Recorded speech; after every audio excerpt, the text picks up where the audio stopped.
My name is Ryan and I'm the Wildlife Coordinator for Talk River Tlingit First Nation.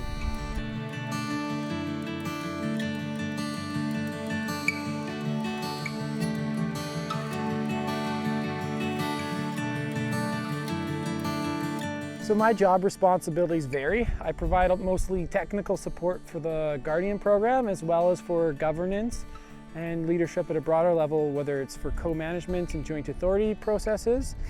And that means coordinating with other governments, whether it be First Nations, the province of British Columbia, or the Yukon Territory. So this morning we went up and we were looking for sheep mostly, as well as caribou. So we have a few long-term monitoring sites set up to look for really what is the use going on by the ungulates. And so this involves having set point locations where for half an hour at a time we're basically looking around and observing everything that we can.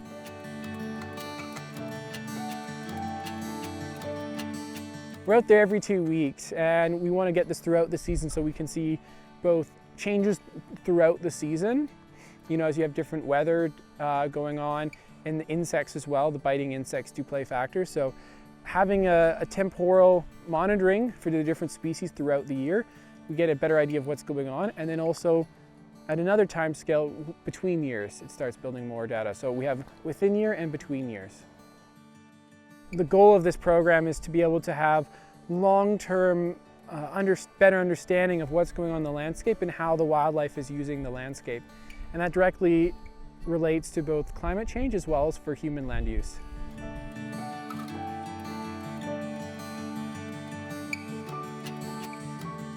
We also have ongoing a wetland monitoring project. The focus is for birds.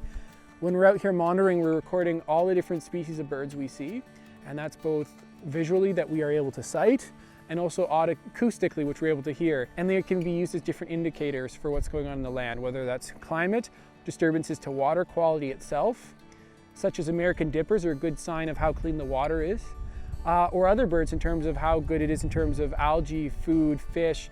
You know, we see ospreys and eagles often. That's a good sign that the fish populations are, well, they're not necessarily healthy, but they're not collapsed either. It means that there is fish to support these animals. This is a project that involves the Land Guardian program, and where possible, we also try to include youth. And in general, we want to make this, you know, a form of open, you know, citizen activities where everyone can learn and also everyone can teach. We can grab from scientific knowledge, we can grab from traditional knowledge, we can grab from elders, we can grab from youth. We have multiple generations involved, and so when we're able to use this data, we bring it together, and it's like painting a picture where each person adds another color, and it gives us a great pastel to use.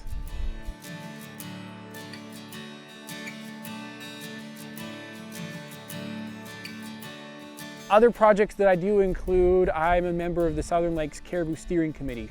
So we are participating with Caribou Recovery that started back over 20 years ago.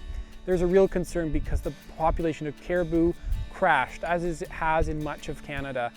So a coordinating committee was set up to try to make sure that the caribou will be able to not only survive but thrive in this area. Right now we are blessed to live in one of the few places where mountain caribou have most of their habitat intact.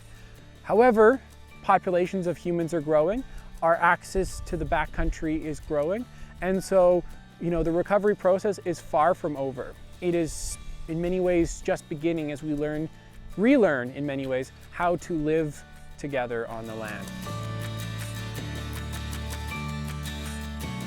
Other works that I do include the Collaborative Stewardship Forum, which is a combination of the BC government with the Three Nations Society, which includes Talk River Tlingit First Nation, the Kaska Nation, and the Tahltan Nation. And together we look at addressing concerns that we often have in common. So these often tied to hunting concerns, tied to wildlife pressures, and one of the keys is, once again, our Guardian program, which we work to make sure has funding to be the eyes, ears, and boots on the ground of this land. The best part of my job is undoubtedly the fact that I get to go out in this land and far across it. And not every day, not necessarily even every week, but I get to go out and see things that many people don't get to see. I've had sheep walk up to me within 50 meters and just watch me while they eat. You know, these are magical moments, and you can't experience these in most parts of the world. This is a very special and unique place where most of the habitat is intact, and it's our job to make sure that that is still there for the generations to come.